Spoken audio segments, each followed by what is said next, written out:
नमस्कार, आपण पाहत आहोत धाडस महाराष्ट्र न्यूज। महाराष्ट्र नवनिर्माण सेनेच्या वतीने आज आगळेवेगळे निवेदन। महावितरण विभागातर्फे ग्राहकांना पाठवले जाणारे विविध मोबाईल संदेश केवळ इंग्रजी भाषेत असल्याने महाराष्ट्रातील बहुसंख्य मराठी भाषिक ग्राहकांना ते समजणे कठीण होते।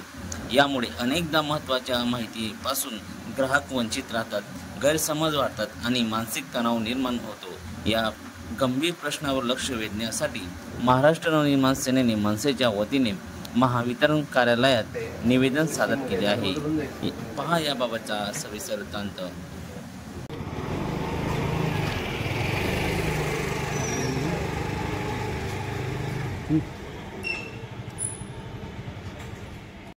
काय सांगणार तुम्ही? आज महावितरणांना निवेदन दिलेले आहे, नेमका काय प्रकार?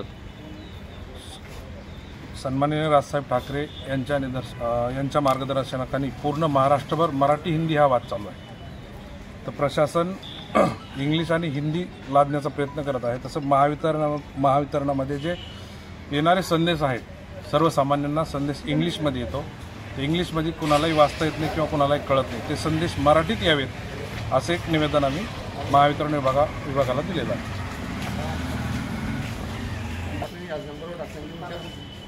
संपूर्ण महाराष्ट्रात महावितरण कंपनीकडनं जे वीज बिलाचे मेसेज येत होते लोकांच्या मोबाईलवर, ते इंग्रजीतून येत होते आणि संपूर्ण महाराष्ट्रात सन्माननीय राजसाहेब ठाकरेंच्या आदेशाने मराठीचा जो आपण आता जो विषय चाललेला आहे त्या विषयाअंतर्गत महावितरण कंपनीला आज आपण निवेदन दिलेलं आहे।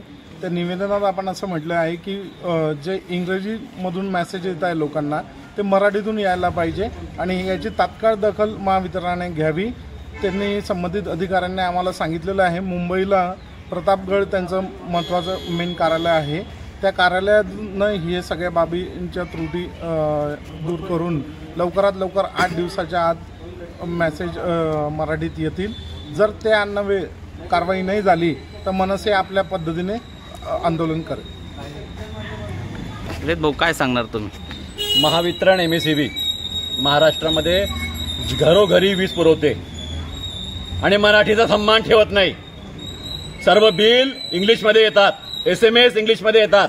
आमच्या महाराष्ट्रामध्ये सर्वप्रथम प्राधान्य हे मराठीलाच द्यायला पाहिजे, म्हणून आम्ही महावितरणामध्ये जळगावला निवेदन दिलेलं आहे मनसेच्या पूर्ण टीम मार्फत की येणाऱ्या वेळेमध्ये मराठीचा वापर करा। आपण कधी आपल्या मराठीचा सन्मान करणार नाही तर मग कोण करणार?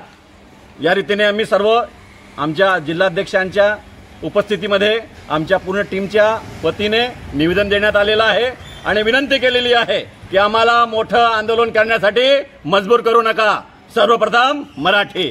नमस्कार।